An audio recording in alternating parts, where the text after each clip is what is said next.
Okay, so in this video, I'm going to talk to you more about safer spaces for teaching about healthy online relationships. So, as I've already mentioned, creating safer spaces is essential to doing this work. And you may be wondering how we build safer spaces. One of the ways is the relationships first approach that I discussed in the previous video. But also in this video, we're going to be exploring having a group agreement, thinking about responding to body signals, a model called comfort, stretch and panic, not focusing solely on the negatives and harms, and using distancing techniques. A really important overarching principle to all of this work is that we all deserve to feel safe in our bodies, safe in our environment, whether that's online or offline, and safe in our relationships. However, we cannot guarantee a safe space because we cannot control for everybody's individual triggers or traumas or responses to things. All we can try and do is create a safer space. So I always talk about safer spaces rather than safe spaces because we cannot guarantee that. But our overarching aim is this: safe in our bodies, safe in our environment, and safe in our relationships. So in order to feel safer in our bodies, we need to understand and tune in what our bodies are feeling at any given moment. So this model, Comfort, Stretch, Panic, is a really useful model and one we will be revisiting throughout this course. It's the idea that when your body's in the comfort zone, you're chilled, you're relaxed, everything's fine, it's all good. And then maybe you're in the stretch zone, you're interested, you're excited, you're alert, you're engaged, you're ready to learn.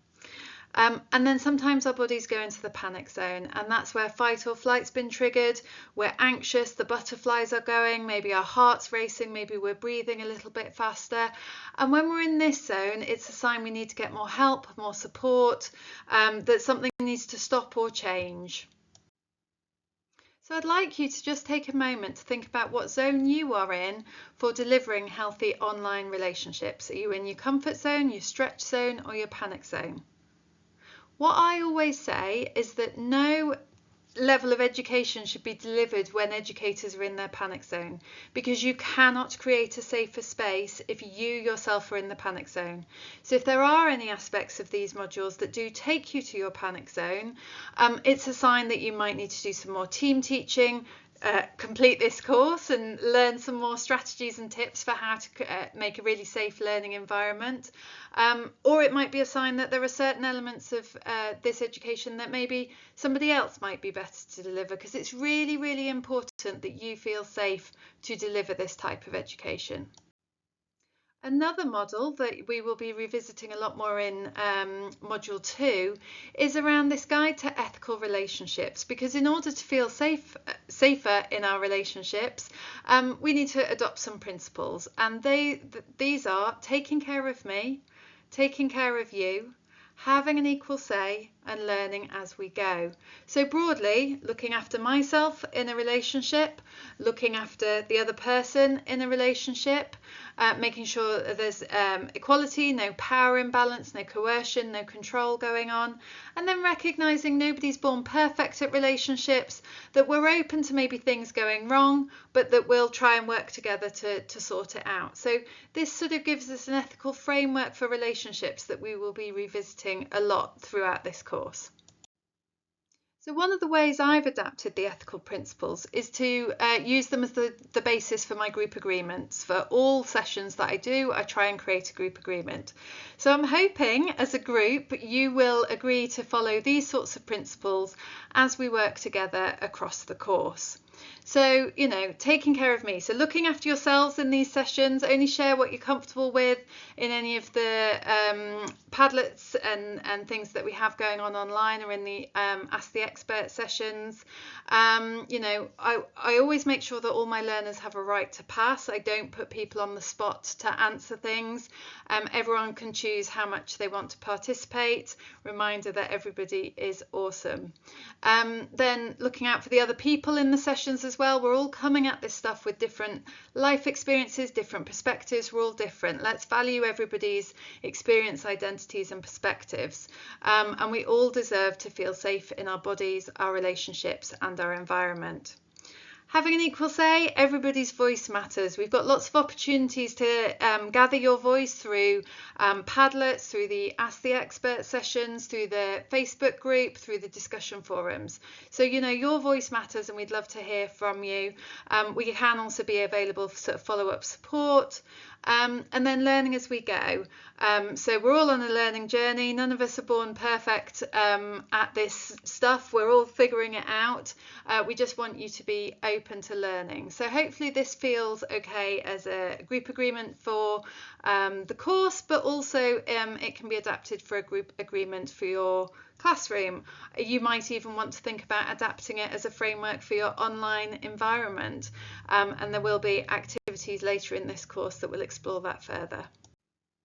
Also, an important thing around safer spaces is understanding distancing techniques. So you want to be really careful with personal stories, both your own and of the learners in the room with you.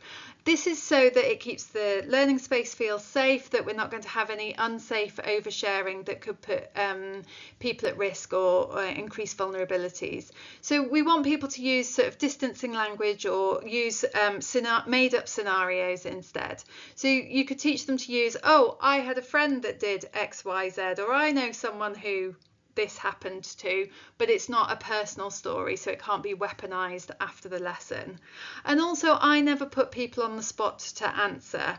I will often use things like, oh, what might someone say if they did know the answer, or what might the average 14-year-old say to this, rather than what do you know, because you can be very exposing and feel quite vulnerable if you don't know the right answer. So if we try and generalize it and broaden it out, it can feel much safer for learners to then increase participation in your lesson. And one thing that I really am always trying to get across to all educators in this area is that we need to stop framing everything in the negative. I think sometimes teachers can feel safer that, we can talk about the harms and the risks and the dangers. But the trouble is that young people are then not listening and they're not engaging with us because it's not maybe reflective of their online experiences. And also it has no long-term effect on behaviour change. It's not necessarily ethical to solely focus on the negatives all of the time. There are potential issues with consent if you're showing quite scary, shocking images or videos and things. So I really want the education that we provide to be trauma informed, to be balanced, to not be framing everything in the negative and the harms. We need to get that balanced approach and looking at the positives as well. And one thing young people are always telling me is that they know what the right answer that the teacher is expecting them to give. So they give the right answer, but it's not necessarily the realistic answer that they would actually do, okay, that reflects their lived experience. We need to be creating these safer spaces for these conversations that are more reflective of what's really going on for them and not a sort of tick box exercise in covering the right answers, because they may not be doing that in reality. So finally, I just want you to think about the kinds of spaces that you want to create in your classroom. I always say that my spaces I'm aiming to be inclusive, collaborative, intersexual, consensual, kind and curious. Those are my values, and that's what I try and sort of thread through everything that I do. And I can't control for every trigger, but if we follow the principles of taking care of me, taking care of you, having an equal say and learning as we go, and we're also mindful of where we are in comfort, stretch, panic, and we sort of take those steps to support learners in those spaces. And also we do not focus too much on the scary, traumatizing content that can put kids into their panic zones. We want to create really safe, ethical spaces. So just have a think about the kind of space that you offer right now, and maybe there are any tweaks or improvements that you could make to the space for your learners.